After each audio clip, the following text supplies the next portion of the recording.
Forest Ranger Services. Chapter 1. Mark sat at his desk, staring at the glowing computer screen.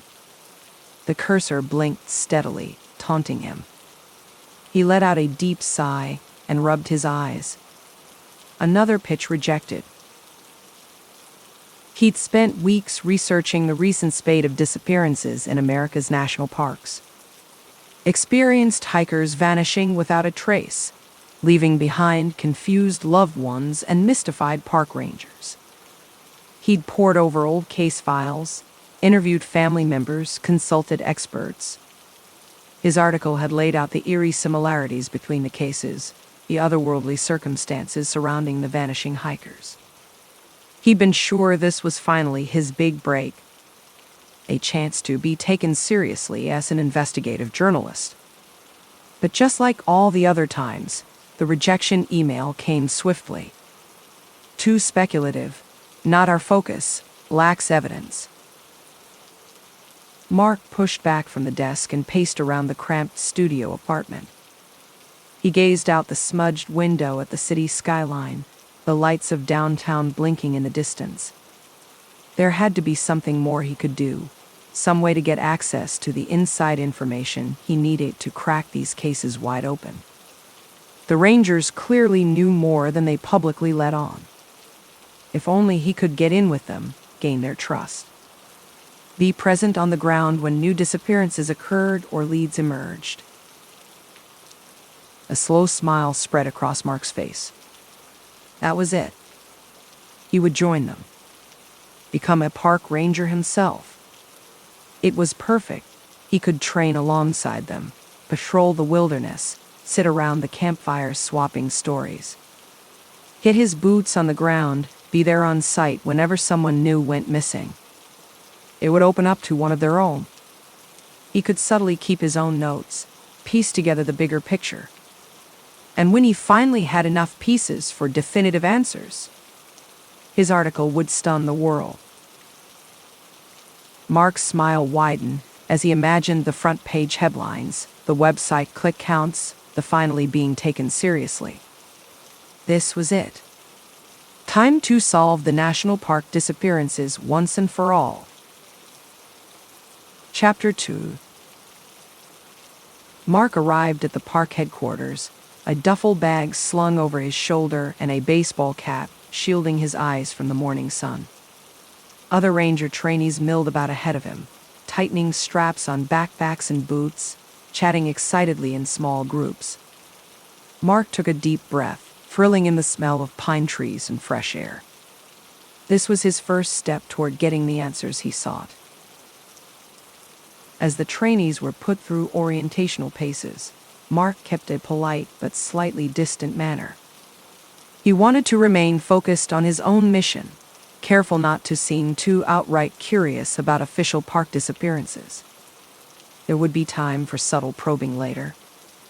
He made agreeable small talk during team exercises, but largely kept to himself during meals and downtime. The first week passed by in a blur of information. Uniform guidelines, radio protocol, area familiarity, survival skills. Mark absorbed it all dutifully, interjecting now and then with thoughtful questions designed to make him seem engaged and invested in standard ranger duties.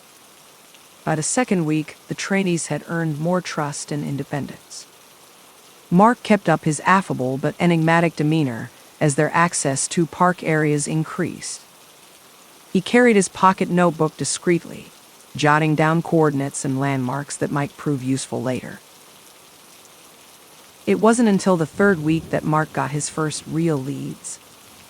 As their instructor left the campfire one night, the ranger trainees lingering over beers began swapping stories. The mood turned ominous as legends emerged of unexplained occurrences deep in the park's wilderness.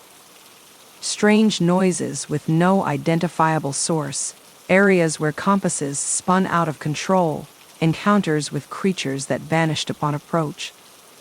One grizzled trainee named Bart told the tale of a lost hiker who turned up a week later in a remote valley with no memory of his missing days.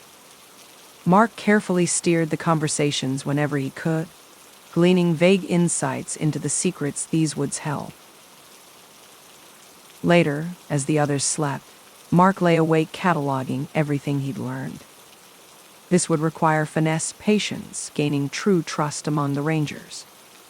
But he was making progress. With time, he was confident the answers he sought could be found here among these ancient trees and legends. Chapter 3. Over the next few months, Mark settled into his role as a ranger. He enjoyed the physicality of the work, the satisfaction of assisting visitors preserving nature's splendor.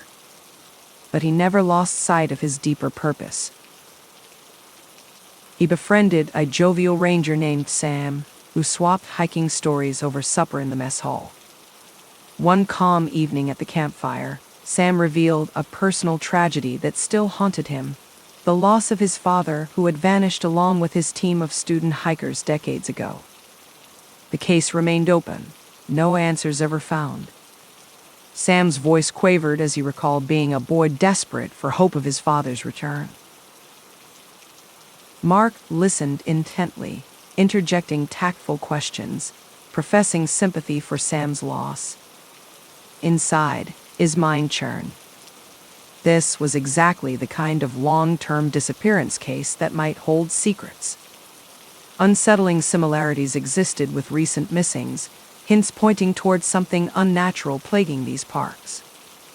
Mark knew this tragedy that scarred his new friend could be the key to unlocking the answers.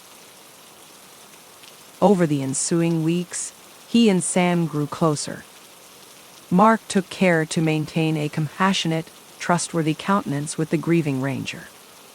In his downtime, Mark quietly studied old microfiche records of the area, making note of the regions Sam's father had patrolled section by section, memorizing terrain maps, and marking them with incident sites he gleaned from archives. If darkness inhabited this park, clues must still linger somewhere within its vast wilderness, and he would leave no stone unturned till he uncovered the truth. For Sam's sake, and for the sake of those still missing, Mark swore to keep up the facade while subtly pursuing every avenue. With time and care, the secrets of this wilderness would reveal themselves. Mark only needed to remain patient and vigilant. Chapter 4. Mark's patience was rewarded one rainy spring afternoon. As he filed paperwork in the administration office, he overheard two rangers discussing a new potential lead in an active missing person case. Once they moved on, Mark stole over to the filing cabinet, quickly locating the drawer labeled Inactive Personnel Files. Glancing over his shoulder, Mark slid open the drawer and rifled through the folders. He scanned for names and dates matching the details he'd overheard. Near the back, a thick folder practically leapt out at him. Jackpot. He tucked the file under his slicker and slipped out. Safely back in his quarters, Mark eagerly spread the contents across his desk, poring over every note and map. This was it, the first concrete lead he'd secured. The cold case file contained all the contradictions and gaps he'd expected, vague timelines, trails that seemed to lead nowhere, areas with strange disturbances in the earth that were summarily dismissed rather than investigated further. Mark compiled thorough notes, marking his own maps with the new data points. In the ensuing weeks, Mark repeated this process whenever he could. He found excuses to visit the admin offices, kept his ears open for gossip and loose lips.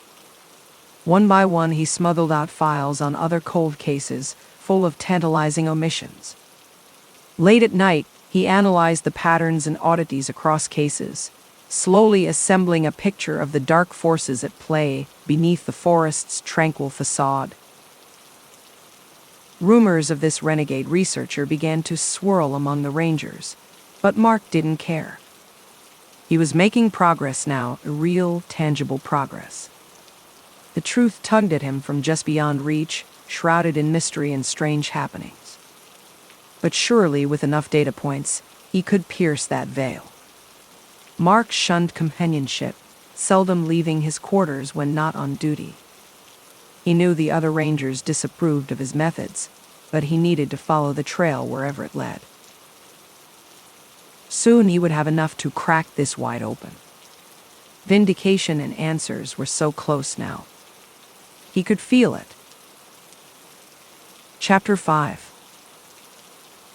Armed with months of late-night research, Mark finally felt ready to step into the wilderness himself. He had locations to investigate, coordinates to confirm, anomalies to observe firsthand. No more relying on case files and hearsay. It was time to get boots on the ground. Using his authority as a ranger, Mark requisitioned gear without drawing suspicion. Climbing ropes, shovels, specimen containers.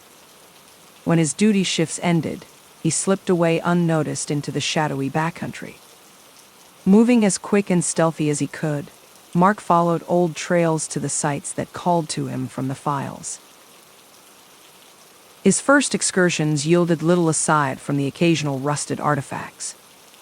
But Mark persisted, pushing deeper into the forests along less maintained paths, near forgotten caves tucked into hillsides. The darker the destination, the more his pulse quickened. He was onto something here, tracing the very routes the vanished had taken. Gradually, his efforts escalated. Mark lied about dispatch calls to create cover stories for his absences. He scoured the remotest areas park personnel were barred from entering. Sleep-deprived and growing frantic, Mark bushwhacked through tangled brush, shovel slung over his shoulder toward rumored clearings that glowed on moonless nights. He emerged from these furtive journeys cut and battered, but with his specimen vials now filled with odd organic matter and clumps of peculiar minerals. Eyewitness accounts from area locals described strange hovering lights and unintelligible whispers in these notorious tracts of wilderness. Mark now observed them too, as well as areas inexplicably devoid of wildlife and odd temporal distortions. In the heart of the woods late at night, Mark felt the ominous weight of a presence surrounding him. It grew bolder the further his trespassing took him from the marked trails and familiar campsites. Mark's notes became chaotic scribbles and geographical scrawlings. He was getting closer, so close. The pieces he struggled to assemble filled him with a dizzy mix of excitement and stark unease. He needed just a little more to decipher the patterns and science behind the forces plaguing this park. He had to keep going alone into the dark. Chapter 6. As the days wore on, Mark withdrew further and further from the companionship of his fellow rangers. At mealtimes, he murmured an excuse and slipped away to pore over his accumulated field research. His bunk lay untouched for days on end, when he didn't return from his clandestine journeys until sunrise. Mark's single-minded fixation unnerved the others. His haggard appearance and evasive answers when questioned about his absences did little to win their trust. Rumors circulated that Mark had grown completely obsessed, his disregard for protocol putting himself and others at risk. Some believed he was coming undone mentally. But Mark waved off their skeptical glances and whispered concerns. They hadn't seen what he had, the unnatural patterns emerging from decades of baffling vanishings. How could he stop when the answer to this nightmare felt so close he could taste it? No, protocol didn't allow for the steps he now had to take. He alone had glimpsed the darker forces at play in this untamed wilderness. During the day, Mark struggled to carry out his routine duties, distracted to near uselessness. At night, once freed from his obligations, he would slip away to secret clearings and dig furiously at the cold soil, still seeking something. He no longer knew himself what exactly, but trusted his instinct would recognize it when it was unearthed before him. His notes became vague scrawls filling page after page. Interviews with local townsfolk consumed his rare spare moments, seeking folklore and legend from centuries past that might hold clues. Had someone, somewhere in this region's history, stumbled closer to understanding the ominous presence that lurked within the park's borders? Some piece of voodoo or native rituals that warded it off. Mark clung to this hope. As a final warning, his superiors presented Mark with an ultimatum. Cease these reckless endeavors immediately or face termination and removal from the park's staff. They urged him to rest, regain perspective. Mark paid their threats little heed. He was on the cusp of a breakthrough, he could feel it. No turning back when he'd sacrificed so much and uncovered such troubling revelations already. His fate was tied to solving this now. Chapter 7. The further Mark descended into his rogue investigation, the more a particular legend echoed in his mind. Several elderly locals had repeated the same tale, one with ancient roots tracing back centuries in these lands. It spoke of a creature referred to only as the Lonely One, a formless entity who dwelled in the mountainous woods centuries before settlers arrived. According to lore, it took twisted delight in luring those who wandered too deep alone into its domain. Some who later resurfaced alive etched sketches of a being that appeared differently to each, shifting, morphing like a haze in their minds. Mark pored through weathered books on local history, digging for any further references. The most concrete accounts describe the appearance of wandering lights and a sound like wheezing breaths echoing through the trees to those who strayed from the safety of the village. A few told of finding unnerving stick figure carvings waiting for them in the piles of cast-off firewood after a day alone in the forest. If they had seen the etcher, none lived to tell the tale. Late at night, Mark rushed to charred clearings and ancient cairn stones, hoping for carvings, wards, anything left behind that might confirm this shadowy legend. The previous rituals of protection long forgotten. Visitors nowadays blithely wandered through what was once revered as cursed land without a second thought. But Mark now understood why some returned no more. In a mold-eaten ledger kept by one of the area's first clergymen, Mark even found cryptic references to some early settlers forming a secretive sect. They sought to keep the Lonely One's existence hidden, to shield future generations from its wickedness. But their names had been meticulously scratched out, leaving no record or clues to the group's chosen methods or their ultimate fate. Only the necessities of iron, fire, and blood were vaguely referenced in the scant intact writings. Clearly Mark was on the right path, however close the answer seemed now. He sensed a chilling presence still lurking in his periphery. The creature likely did not wish to be found, did not wish for its secrets spread. But Mark had come too far. The intrepid rangers and curious wanderers of the past depended on him, now, to finally release their souls from this purgatory of unknowing. He decided to prepare one final quest into the Shambler's Den.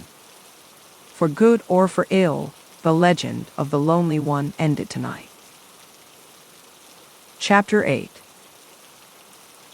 The moonless night sky hung heavy over the ridges and valleys as Mark trudged toward the ruins. A crumbling cabin and collapsed well sat nestled in a remote clearing, traced on no official map. But based on old talismans and carvings, Mark felt sure this had been a congregation point for the secretive sect, attempting to curb the Lonely One's influence centuries ago. If any place held the answers, he wagered this was it. Approaching the decrepit cabin, Mark detected a hollow wheezing sound echoing faintly through the trees. He steeled himself and continued his advance. The insistent whispers in his head warning him away only strengthened his resolve. Mark knelt to examine crude symbols carved into the cabin's rotten floorboards, relics of protective rituals performed here long ago. Rising slowly, Mark unsheathed his blade. Tonight would be the night. As he scanned the darkened tree line, Mark noticed movement in his periphery. He turned toward it slowly, weapon raised. A humanoid figure stood watching him from the tree line. Mark called out, demanding it identify itself. No response came. Mark blinked hard, struggling to focus on its flickering form. Without warning, the apparition disappeared. Mark peered into the darkness where it had stood, wary of some trick. Blinding pain suddenly shot through Mark's skull. He cried out, sinking to his knees. His mind flooded with horrific images, unspeakable rituals, human sacrifice, gleeful readers of entrails, as an onslaught of visions assaulted his psyche. Just as abruptly the images ceased, the crushing pressure in his mind dissipated. Panting, Mark scrambled to his feet. Eyes wide, he scanned for the phantom. It had gone. But Mark now understood its twisted purpose. Shaken but resolved, Mark continued his hunt, plunging into the shadowy woods. He called out to the lonely one, daring it to face him. Only swirling fog and distant echoes replied. But Mark could feel the creature's presence enveloping him, probing for weaknesses. Mark reminded himself why he was here.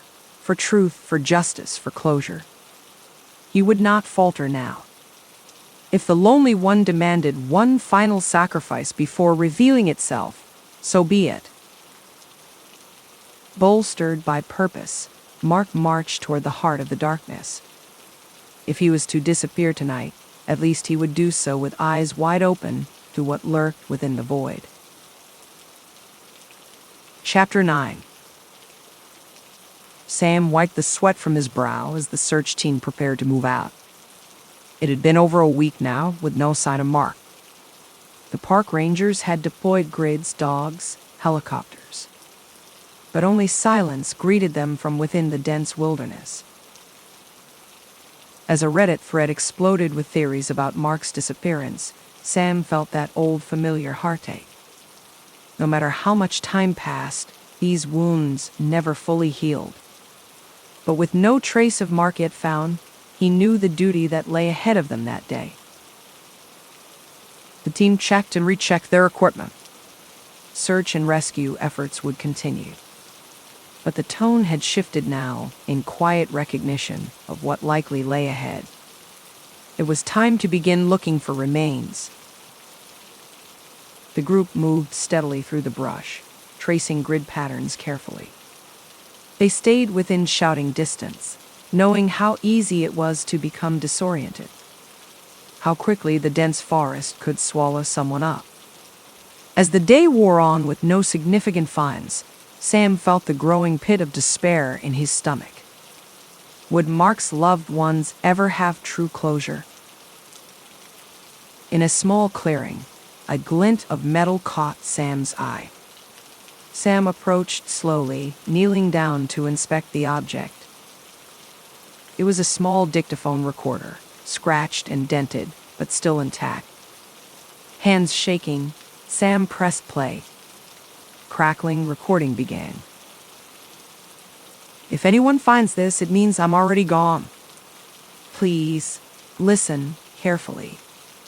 I've discovered the source of the disappearances. Something inhabits these woods. A presence, an entity, it has no name. I've had fleeting encounters, but it shifts, never appearing the same twice. It lures people deeper into its realm before subsuming them into its void. I believe it has done this for centuries. The recording clicked, paused. When the voice resumed, it sounded more frantic. There are ways to resist it. Keep iron on your person. Avoid wandering alone at night. Rely on logic over emotion if it tries to manipulate you. But above all, do not seek it out. Curiosity will only bring you into its influence. Stay together, stay in marked areas. Knowledge cannot explain what this being is because it defies explanation.